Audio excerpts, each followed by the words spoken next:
Suchitra madam సంతోషం కోసం నేను ఇక్కడే ఉండాలా? అపర్ణాదేవి మేడంకిచ్చిన మాట కోసం ఈ ఇంటి నుంచి వెళ్ళిపోవాలా? ఏది తేల్చుకోలేకపోతున్నాను. వంశీ సార్ ఇంకా స్పృహలోకి రాలేదు. ఆ జోగేంద్ర పూర్తిగా చావలేదు. ఇప్పుడు అలేఖ్యను వంశీ సార్ని ఎలా కాపాడుకోవాలి?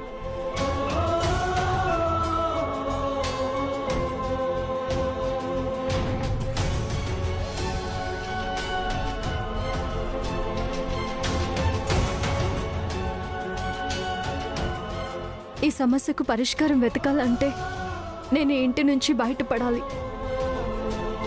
నా చేతుల మీదుగా ఈ పెళ్లి పనులకు ఎలాంటి ఆటంకం జరగకూడదు.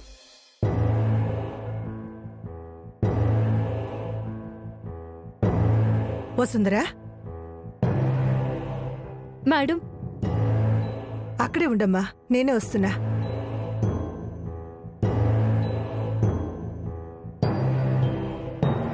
మేడం, మీరెందుకు శ్రమ తీసుకున్నారు? నాకు చెప్పుంటే నేనే వచ్చేదాన్ని కదా.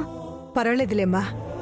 శంకరం, శంకరం. అమ్మగారు, అమ్మగారు నువ్వు వెళ్ళు. మేడం, ఏంటిది? నేను నీకిస్తున్న కానుక మాత్రం కాదమ్మా. వంశీ తన కాబోయే భార్య కోసం నా చేత సెలెక్ట్ చేయించిన చీరిది. ప్రతి ఆడపిల్లకి పెళ్ళైన తర్వాత అప్పగింతల్లో మంచి చెడు చెప్పి పంపిస్తారు. ఇప్పుడు నీ కుటుంబమే ఇది.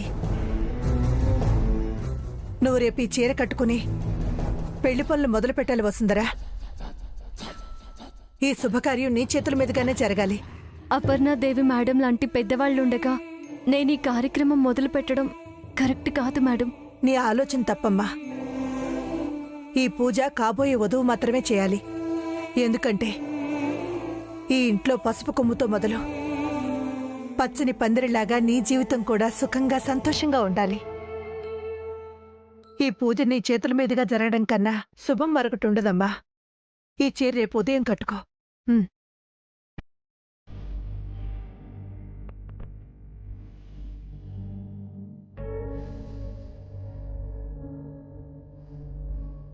దయచేసి రేపు ఏ కారణం చేతైనా బయటికి వెళ్లాలని చూడకమ్మా. ఇది నీ జీవితంలో ముఖ్యమైన ఘట్టం.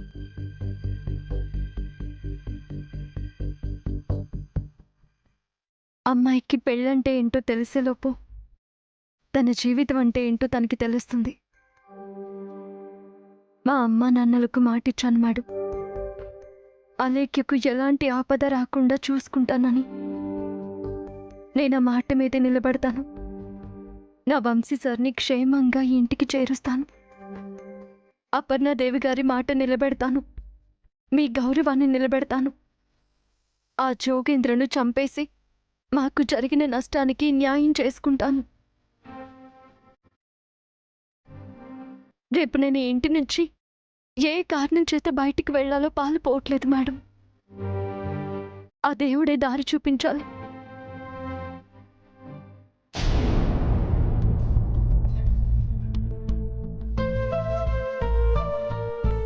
ఇప్పటి వరకు మీరిచ్చిన చేయూతకే మీకోసం నా చేతనైనంత యుద్ధం చేసేశాను వంశీ సార్. ఇక గెలుపు మీదే, మీదే గెలుపు. కానీ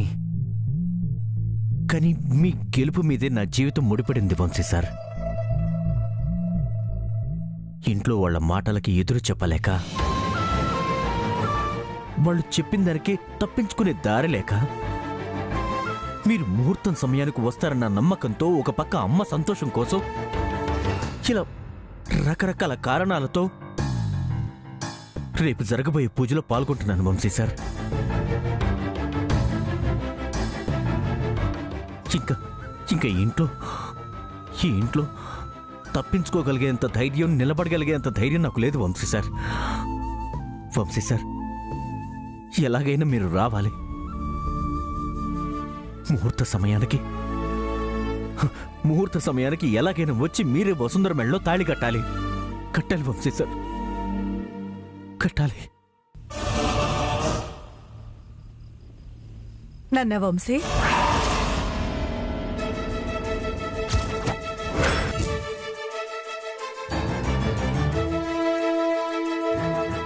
ఏంటి నాన్న నీ ఫోటోని చూసి నువ్వే మాట్లాడుకుంటున్నావు? నా అసలు స్వరూపం అదే కదమ్మా. వసుంధర ప్రేమించిన మొహం కూడా అదే. నాలో వచ్చిన మార్పుని నేనే గుర్తు చేసుకుంటున్నాను. చాలా సంతోషం నాన్న. వంశీ, అంకురార్పణ జరిగే పూజలో ఈ బట్టలు వేసుకో.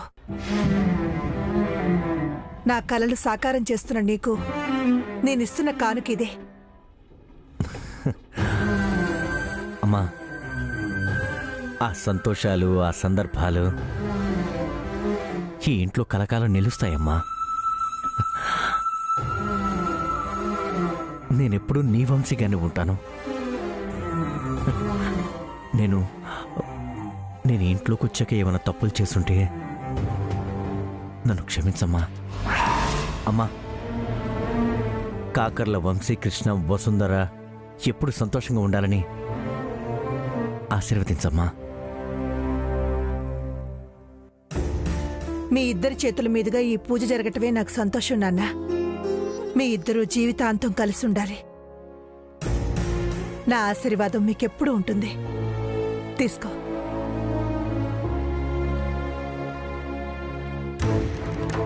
నేను నీకు ఇవ్వాల్సింది ఏమన్నా ఉందమ్మా? ఉంది నాన్న. మీ ఇద్దరు ఒకరినొకరు ప్రేమించుకున్నారు, ఇష్టపడి పెళ్లి చేసుకోవాలనుకుంటున్నారు. కానీ మీలో ఏదో వెలితి కనిపిస్తుంది, ఏదో పశ్చాత్తాపం కనిపిస్తుంది. తప్పు చేస్తున్న వాళ్ళలా ఒకరిని చూసి ఒకరు ఎందుకు తలదించుకుంటున్నారు? నువ్వు ఎదురుగానే ఉన్నా వసుంధర ఎందుకు నీ కోసం దీక్షా పూజలు చేస్తుంది? అప్పు వసుంధర్ని ఏమన్నా అందా అమ్మా? వసుంధర్ని ఎవ్వరూ ఏమీ అనలేదు వంశీ. ఎందుకంటే తను ఇప్పుడు ఈ ఇంటికి కాబోయే కోడలు. మీరు మునిపట్ల ఏ గొడవ లేకుండా ఉండాలని కోరుకుంటున్నాను. వసుంధర్ని బాధ పెట్టకుండా ప్రేమించగలిగే వ్యక్తి నువ్వు ఒక్కడివే వంశీ. అంకురార్పణ పూజకి ఈ బట్టలు వేసుకుని రెడీ అవ్వు.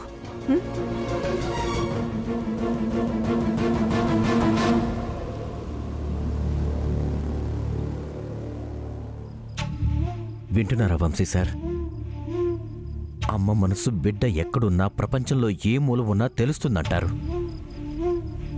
ఈ ఇంటి బిడ్డ మీరే వంశీ సార్.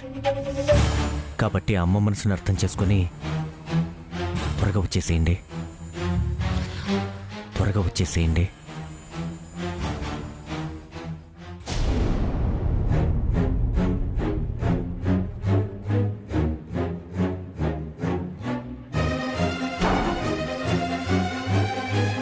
మేడం,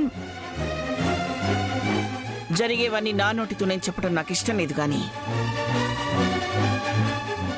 ఈ రకంగానైనా నీలో మార్పు వస్తుందేమోనని ఆశిస్తున్నాను. సమాజంలో జనమందరూ కాకర్ల వంశీకృష్ణని వసుంధర అనే అమ్మాయి పెళ్లి చేసుకోబోతుందట, అంతకుముందే వాళ్ళిద్దరూ ప్రేమించుకున్నారట అని చిలవల పలవలుగా చెప్పుకుంటున్నారు. ఆ విషయం నాకు నచ్చట్లేదు. వాళ్ళందరికీ నేను సమాధానం చెప్పాలనుకుంటున్నాను. చూడు, 10 మంది ముందు నిన్ను తిట్టో కొట్టో బయటికి పంపించాలనుకున్నాను, కానీ నువ్వే వెళ్ళిపోతానని ఒప్పుకున్నావు. కరెక్టేనా? నువ్వు ఇచ్చిన మాట మీద నిలబడతావనుకుంటున్నాను. నేనిచ్చిన గడువుకి ఇంకా కొంచెం టైం ఉంది కదా మేడం. ఆ లోపు నేను ఇక్కడి నుంచి వెళ్ళిపోతాను. నువ్వింకా ఎవరి మీద నమ్మకంతో ఉన్నావో, ఎవరి మీద ఆశలు పెట్టుకున్నావో నాకు తెలియడం లేదు. నేను నీకు చెప్పాను, నువ్వు ఇంట్లో నుంచి వెళ్ళిపోతే బాధపడేది ఒక్క నా మనవడు వంశీ మాత్రమేనని. నువ్వు బయటికి వెళ్ళిపోతే బాగుపడేది నీ చెల్లెలి జీవితమే వసుంధర. తనకు కావాల్సింది కూడా వాడొక్కడేలే, నా మనవడు ఆనంద్. చెప్పు, ఈ పెళ్లితో వాళ్ళని ఇంట్లో పని వాళ్ళని చేస్తావో, వాళ్ళ దరిద్రం కూడా వెంట పెట్టుకుని వాళ్లతో పాటు బయటకు వెళ్ళిపోతావో చెప్పు. అయినా అభిమానాన్ని చంపుకుని బతకడం నీకు అలవాటేగా. నేను నెరవేర్చాల్సిన బాధ్యత ఒకటి ఉంది మేడం. అది అయిపోగానే వెళ్ళిపోతాను. నన్ను క్షమించండి. నా మనవడు ఒకవైపు చూస్తే అటువైపు చాలా కాస్ట్లీ వస్తుందేమో అనుకునేదాన్ని. కానీ వాడు నీ వైపు చూశాడు. ఇప్పుడు నేనేం చేయాలి? హ? నీ వైపు చూశాడు కాబట్టి నువ్వు చాలా గొప్పదాని అనుకోవాలా?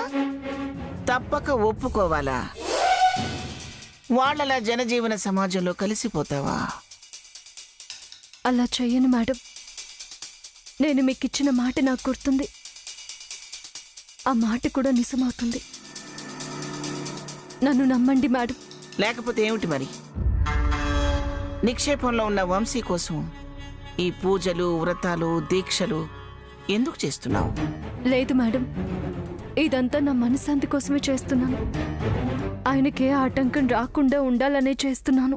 వసుంధర, నువ్వు వంశీకి దూరం అయ్యే రోజు కోసం ఎదురు చూస్తూ ఉండు. ఆయన క్షేమం కోసం మేమంతా ఎదురు చూస్తూనే ఉంటాం. ఇంకా చెప్పాలంటే మీ బామ్మ కూడా వంశీ క్షేమం గురించే కోరుకుంటుంది. నేను చెప్పింది చేసుకుంటూ ఎవరికీ కనిపించకుండా ఇక్కడి నుంచి వెళ్ళిపో.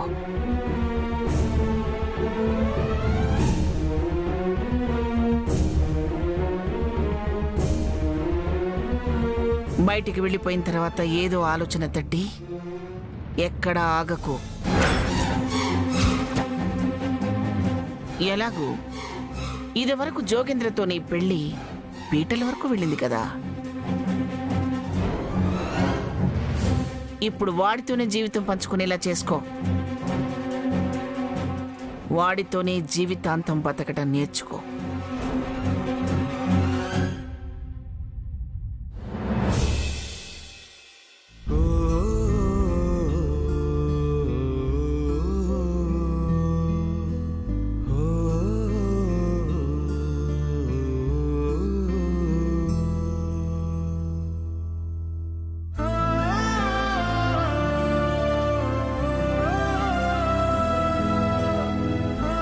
నేను ఈ చీర కట్టుకుంటాను మేడం. నా చెల్లెలి జీవితాన్ని కాపాడుకుంటాను. ఈ ఇంటి నుంచి వెళ్ళిపోతాను మేడం. కానీ ఆ జోగేంద్రతో కలిసి బతకను. అసలు వాడికి బ్రతికే లేకుండా చేస్తాను. పక్కన సెక్యూరిటీ అవసరం లేకుండానే అందరినీ మాయ చేసి ఎలా బ్రతకాలో నా వంశీ సార్ దగ్గరే నేర్చుకున్నాను. ఆయన్ని తలుచుకుని జోగేంద్రని చంపేస్తాను.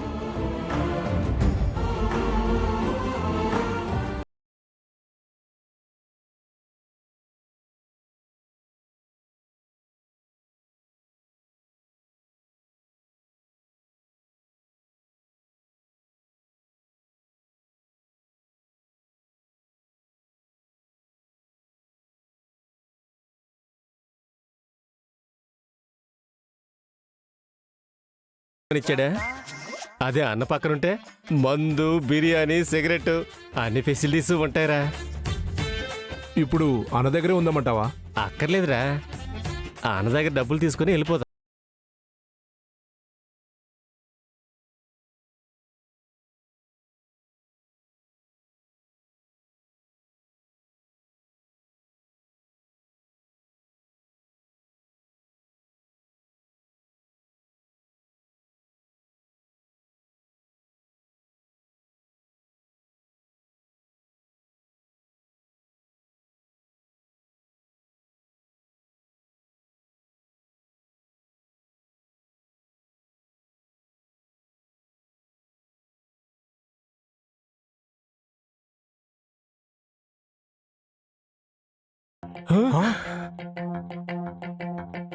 అన్నా అన్నా అన్నా అన్నా అన్నా ఏంటది ఇది? ఏందన్నా? జాగ్రత్త జాగ్రత్త. అన్నా, ఏందన్నా ఇది? నువ్వు ఇలా ఉన్నావేంది? అసలు ఎవరన్నా నీకు ఈ గది పట్టించింది? ఇంకెవర్రా? వదిరా. వదినా? ఏంటన్నా నువ్వనేది? నిజంరా, మీ వదినకి అమ్మవారి పూనకొచ్చి సాక్షాత్తు అమ్మవారి ఆవహించి నాకు శిక్ష వేసింది. ఎందుకన్నా? ఆడవాళ్ళని ఇలా బంధించకూడదంట. ఆడవాళ్ళని ఆదిపర శక్తిలా చూడాలంట. వాళ్ళని చులకనగా చూడటం, వాళ్ళని అసహించుకోవడం చేయకూడదంట. అబ్బా, చల్లం పెడుతుందిరా. అలా చేస్తే ఇలాగే జరుగుతున్నాడా? అన్నా, అలా అయితే నువ్వు పురాణ పురుషుడు అన్నా. ఏ అబ్బారే ఓసలు కదిలిపోతా ఉంటే పురాణ పురుషుడు అంటావేట్రా? అది కాదన్నా, రాముడు లాంటి మహానుభావుడే కదా రావణాసురుడిని చంపింది. అలాగే నిన్ను సంహరించడానికి కూడా అమ్మవారు మన వదన రూపంలో అవతారం ఎత్తి వచ్చారన్నా. ఓయ్, నిన్ను మర్రి చెట్టు కింద కట్టి పసుపు ఒక కొట్ట ఏ ట్రైన్ ఎలా మాట్లాడుతున్నా? అమ్మా ఇది అంతా మన బ్యాడ్ టైం అన్నా. ఇక్కడ వదినేమో ఇలా ప్రవర్తించింది, అక్కడేమో వంశీగడ్ లేడు. అంతేలేరా.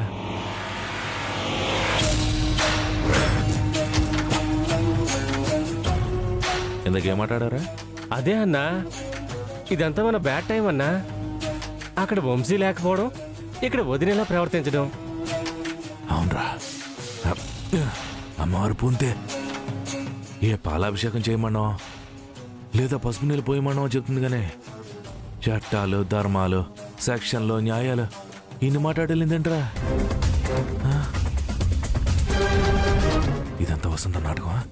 అంటే వదన నిన్ను మోసం చేసిందన్నా.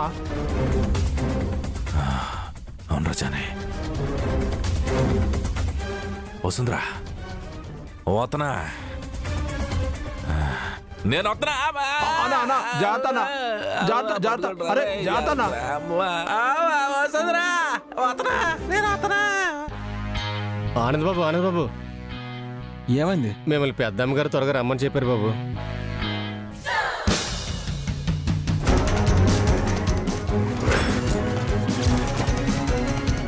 త్వరగా వెళ్ళండి బాబు. పద.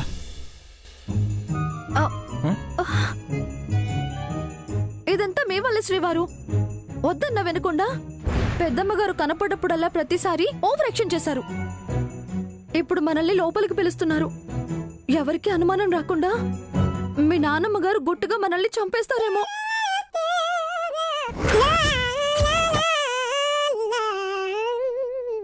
మీరుండండి శ్రీమతి గారు, ప్రతిదీ నెగిటివ్గా తీసుకోకండి.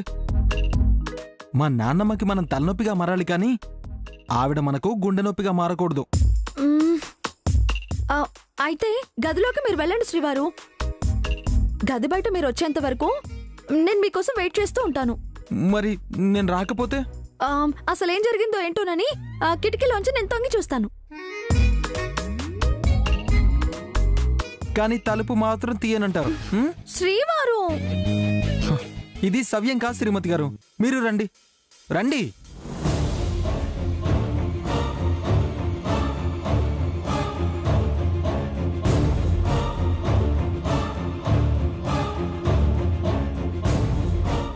ఏమే వసుంధరా, నేను ఇంట్లో నుంచి వెళ్ళిపోమని చెప్తే వెళ్ళిపోకుండా నా మీద బాధ్యత ఉంది, అది పూర్తి చేసే వెళ్ళిపోతానని చెప్తావా?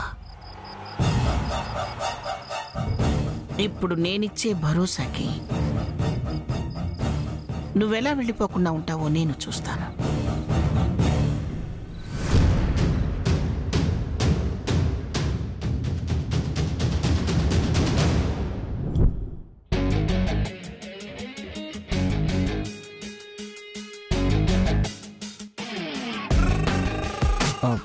చెప్పండి పెద్దమ్మ గారు. పిలిచారని చెప్పారమ్మగారు. పిలిచాను, కానీ ఈ భాషలో మాత్రం మిమ్మల్ని పిలవలేదు.